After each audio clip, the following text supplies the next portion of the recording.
Olá, turma, estou de volta agora com a videoaula número 7, onde iremos abordar o sistema digestório ou sistema digestivo. Tá?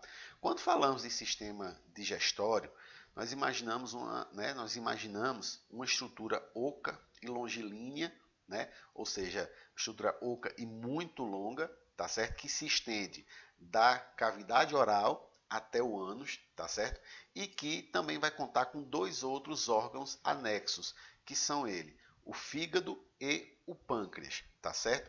Lógico que durante todo esse trajeto oco vai existir divisões, né? Cavidade oral, faringe, esôfago, estômago, os intestinos, que né, são formados pelo intestino delgado, intestino grosso e, como eu falei, o reto e ânus, tá bom? Então, falando sobre cada um deles, perdão, antes de falar sobre cada um deles, vamos falar um pouquinho sobre as funções do sistema digestório. Tá? A primeira, e óbvio, é justamente o quê? O aproveitamento, tá, pelo nosso organismo das substâncias, dos nutrientes que nós retiramos dos alimentos. Ok? Então, o que acontece? Esses alimentos, esses nutrientes, eles serão importantíssimos justamente para quê?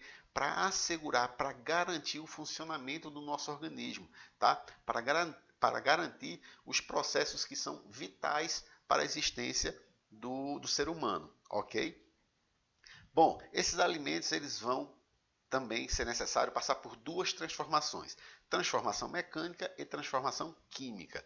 Quando a gente fala de transformação mecânica, nós estamos falando da mastigação, tá certo? Ou seja, da trituração do alimento, do processamento desse alimento, tá certo? E quando eu falo de transformação química, nós estamos falando das transformações decorrentes do contato do alimento com as enzimas, né? Nós temos o suco pancreático, nós temos o suco gástrico, certo? Então, essas substâncias que em contato com os alimentos vão favorecer a digestão, tá certo? E daí favorecer também a absorção, tá? Terceira função, nós vamos falar sobre o transporte, não é isso? O sistema digestório ele vai garantir o transporte tanto dos alimentos, quando eu falo alimentos, subentende-se nutrientes, tá certo? Dos alimentos, água, sais minerais e eletrólitos do intestino para os capilares. Falamos na aula passada. Ó, os capilares é que vão fazer o quê? É que vão absorver e conduzir esses nutrientes, tá certo? Para as nossas células e os nossos tecidos, tá bom? E por último, a eliminação, ou seja, a excreção de tudo aquilo que não foi digerido ou então não foi absorvido pelo nosso organismo, tá certo? Vamos falar sobre a boca, começando falando sobre a boca, tá certo? A cavidade oral. Cavidade oral, gente, ela é a cavidade que vai fazer a captação do alimento, ou seja, a porta de entrada dos alimentos para o nosso sistema digestório, ok? A boca, dentro da boca nós temos toda a estrutura dentária, tá certo? A estrutura dentária é essa que é modificada, né? Que nós temos a modificação com a dentição primária e a dentição definitiva, secundária ou definitiva, tá certo? Importante falar sobre o processo de transformação mecânica, né? A mastigação. O principal objetivo da boca não é só captar o alimento, mas também triturar esse alimento para que o processo de digestão e absorção ele seja facilitado, tá certo? Daí a importância sempre da boa mastigação dos alimentos antes de deglutir, ok? Além, lógico, da mastigação, existe uma coisa também muito importante que vai nos ajudar até mesmo no controle, né, do alimento, que é a saliva, certo? A salivação. O que é a salivação? Produção de saliva pelas glândulas salivares. A saliva ela vai ter duas importantes funções. Uma eu já falei, que é justamente o controle do alimento dentro da nossa boca. E o segundo é umedecer, ou seja, ele vai causar a umidificação e com isso a agregação dos alimentos. Ou seja, por mais que a gente coma um alimento que seja seco, através da saliva, esse alimento consegue ficar úmido, vai favorecer a deglutição e vai favorecer também a agregação dessas partículas alimentares, tá certo? Depois nós vamos, ainda na cavidade oral, né? Mas nós vamos falar da língua, certo? De forma bem rápida. A língua ela é um órgão que tanto atua na fala como também no paladar, certo? Ou seja, na percepção dos diferentes sabores, tá certo? E essa percepção dos sabores, ela ocorre por conta da presença das papilas gustativas, tá certo? Essas papilas, elas possuem localização específica na nossa língua, tá? Por exemplo, acompanha aqui comigo na imagem. As papilas gustativas, né, sensíveis ao paladar doce, elas se encontram na ponta da língua, na extremidade da língua, tá? Já as papilas responsáveis pelo reconhecimento do sabor ácido, do sabor azedo, elas estão localizadas na lateral anterior, nas laterais anteriores da língua.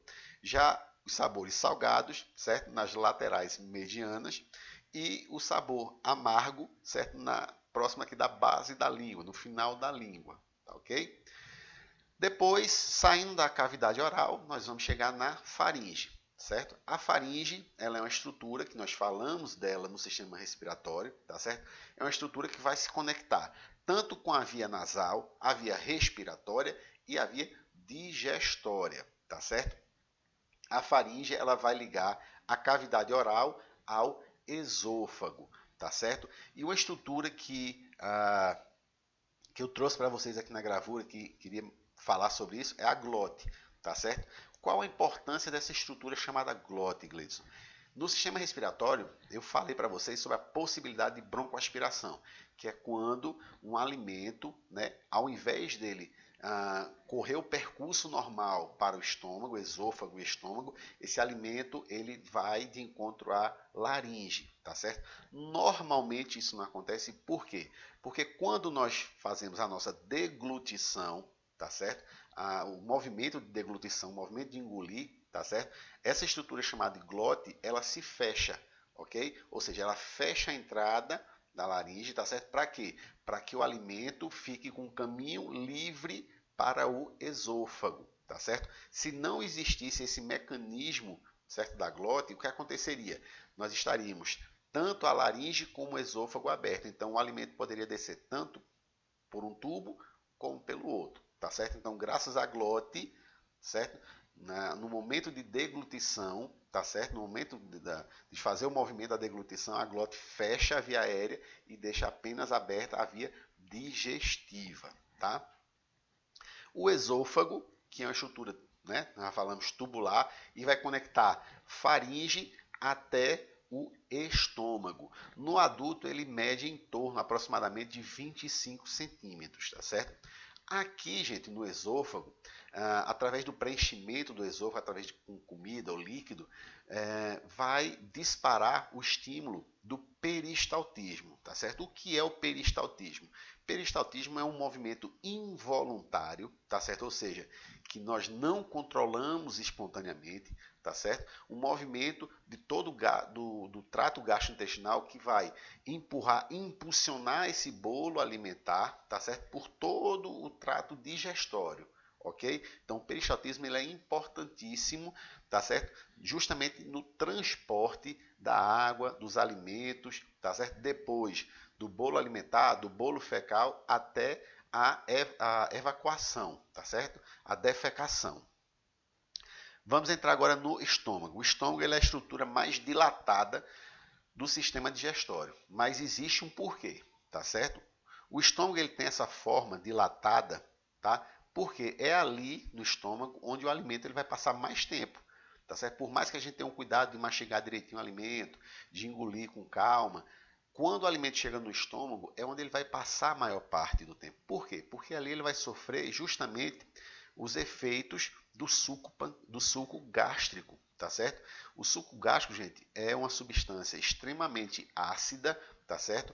Que é composto pelo ácido clorídrico e a pepsina, que é uma enzima muito importante na digestão, na fermentação do alimento, tá certo? Por isso que quando a gente come bastante, depois sempre dá muita preguiça, muito sono. Por quê? Porque é justamente para o processo de digestão, nosso corpo ele consome energia. Então, assim, até mesmo para digerir alimento, nós cansamos. Nosso corpo precisa concentrar energias naquela parte do nosso corpo, tá certo? E quem vai fazer isso? O estômago, tá certo? O estômago vai ser responsável por receber esse alimento triturado, por receber esse alimento umedecido, tá certo? E em contato com o suco gástrico, quebrar em partículas ainda menores, tá certo? Antes de falar sobre o intestino, né, as porções do intestino delgado, intestino grosso, queria trazer para vocês a divisão do estômago, tá, gente?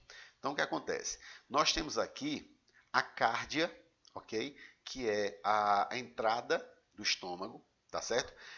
Pulando aqui, nós temos a válvula pilórica ou piloro, tá certo? Que é a saída. Então, nós temos a cárdia e o piloro, tá certo? São a entrada, respectivamente, e a saída. Nós temos o fundo do estômago, tá certo? Quando nós falamos fundo do estômago, nós estamos falando daquela partezinha, a cabeça do estômago, a parte mais elevada, certo? O corpo do estômago, que é toda aquela parte mediana, tá certo? E como eu falei, a região pilórica, certo? Ou piloro, tá certo? Que é a saída do estômago, tá ok? Por exemplo, falando aqui para vocês, em procedimentos, por exemplo, como uma cirurgia, né, bariátrica, quando ele vai fazer a redução do estômago, normalmente quais são as partes do estômago que são diminuídas, né? O fundo e o corpo do estômago, tá certo? Normalmente são as áreas mais manipuladas, são essa, ok? Agora sim, falar sobre o intestino, os intestinos, né? Tanto o delgado como o intestino grosso. O intestino delgado, gente, cada um dele tem uma função diferente, tá certo? E bem específica. O intestino delgado, nós estamos falando a estrutura de maior comprimento, certo? Do sistema digestório. Ele mede em cerca de 5 a 8 metros no adulto, tá certo? Ele se divide o intestino delgado em duodeno, jejuno e ilho, tá certo? Gleison, por que é que ele tem que medir tanto assim, de 5 a 8 metros? Porque, gente, é justamente no intestino delgado onde vai haver a absorção desses nutrientes.